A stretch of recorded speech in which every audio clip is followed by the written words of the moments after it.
గ్రంథము 17వ అధ్యాయము, మొదటి సమూయేలు 17వ అధ్యాయము 16వ వచనం.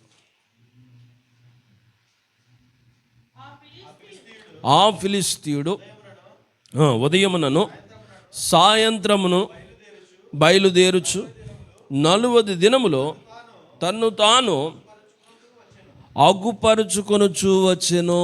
దేవునికి మహిమ కలుగునుగాక. హల్లెలూయా. ఏమంటే నేను కనబడాలని ఆత్మ ఎవరి ఆత్మ? గొలియాతు ఆత్మది. గొలియాతు ఏం చేస్తున్నాడట? 40 దినాల నుంచి నా కండలు చూడండి, నన్ను చూడండి అని తన బలాన్ని ఏం చేస్తూ ఉన్నాడు? అగుపరుచుకుంటున్నాడు. తనకు తాను ఏం చేస్తున్నాడు? చూపించుకుంటున్నాడట. ఏమండి ఇప్పుడు మనం కనబడాలనేది ఏ ఆత్మ? చెప్పాలి గట్టిగా. గొలియాతు ఆత్మ అండి. గొలియాతు ఏం చేస్తూ ఉన్నాడు? ఏమండి అర్థమవుతున్నాయి నా మాటలో?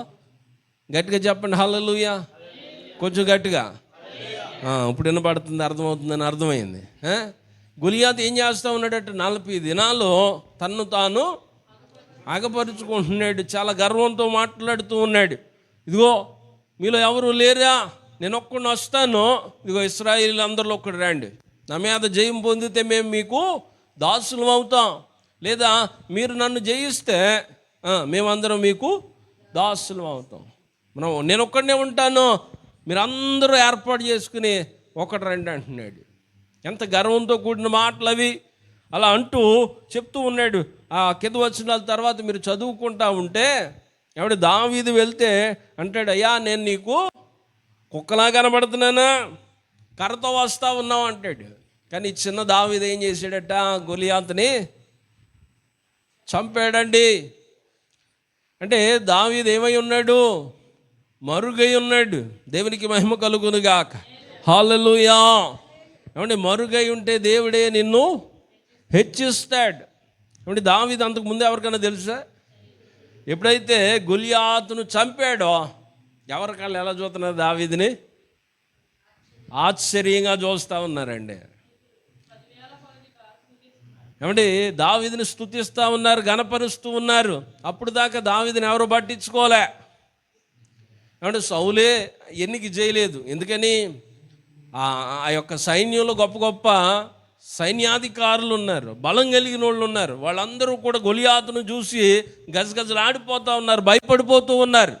ఇంత బలముడే ఎంత ఉన్నాడట? హైటు 6 మూరెల జానుడు ఉన్నాడండి. అంటే ఇంచుమించుగా 12 అడుగులు ఉన్నాడు. మనం ఎంత ఉంటాం? మా అంటే 6 అడుగులు కాస్తాం కదా. ఏమండి ఇంకా బాగా అక్కడక్కడ మచ్చుకుంటే 6.5 ఎక్కడన్నా కనబడతా ఉంటారు. 6 కష్టం, ఎవరన్నా వెతుకుతే దొరుకుతారు. కానీ మనోడు ఎంత ఉన్నాడు? మన మీద డబల్ ఉన్నాడు. మనం 6 లేంలేండి, 12 అడుగులు ఉన్నాడు. ఎలా చూడాలి మనం ఆయన్ని? ఇలా చూడాలి. కానీ దావీదు చాలా పొట్టివాడండి. అయినప్పటికీ కూడా ముందున్న గొలియాతుని చూసి మాత్రం కూడా ఏం చేయట్లేదో, భయపడట్లేదో. తనలో ఉన్న దేవుణ్ణి చూసి ధైర్యం తెచ్చుకున్నాడట. దేవునికి మహిమ కలుగునుగాక. హల్లెలూయా. ఏమంటే దావీదు మరుగై ఉన్నాడు. దేవుడు దావీదుని ఏం చేస్తూ ఉన్నాడు?